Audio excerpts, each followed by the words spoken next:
आए दिन जो है बच्चे जो है गटर में गिर जाते हैं, जिनको हाथ पकड़ के निकालना पड़ता है, क्योंकि यहाँ पे ज्यादातर छोटे बच्चे बहुत हैं।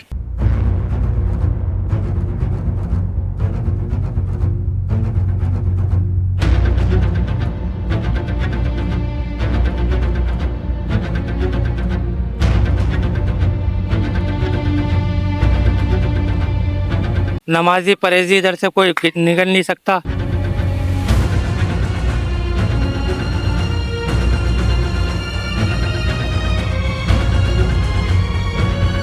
और बीमारियों की ताशा पैदावार बढ़ रही है।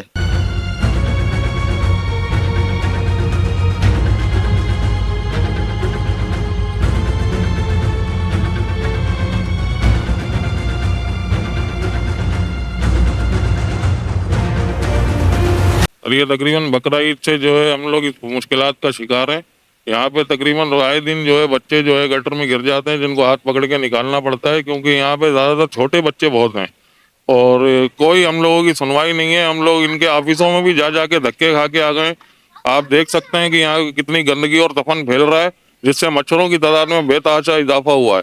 घरों के अंदर रहना जो है मुश्किल हुआ है, खासकर बच्चों और खवातीन का। ये पानी से मच्छर हो रहे हैं घर के अंदर और बहुत परेशानी हो रही है। नमाजी परहेजी इधर से कोई निकल नहीं सकता और बच्चे भी इधर गिर गए। एक बच्चा गटर में गिर गया था, वो बच गया, अल्लाह ताला ने बचाया। दरखास्त दिए, बहुत दरखास्तें दी हैं और बहुत हमने भागदौड़ करी है, किसी ने हमारी सुनवाई नहीं करी। ये तो महल्लेदारों ने जाके कुछ आगे करिए कहानी, तो उन बेचारों ने इधर भेजा है, तो इस वजह से कुछ अमल दरामद हुआ है, बेहतरी आई है। ये इलाका लतियाबाद 11 नंबर बिलाल मस्जिद D2 का एरिया है। यहाँ बच्चों बहुत परेशानी हो रही है। पानी गंदे इतना भरा हुआ है कि बड़े बूढ़े भी नहीं जा सक रहे और बीमारियों की ताशा पैदावार बढ़ रही है।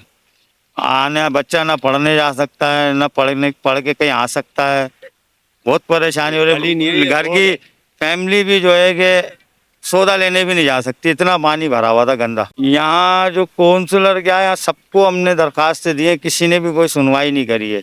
अभी ये ऊपर से फ़ोन करा तो ये जाके गाड़ी इनकी आई है और ये बेचारे आए जमादार जो है सफाई करने।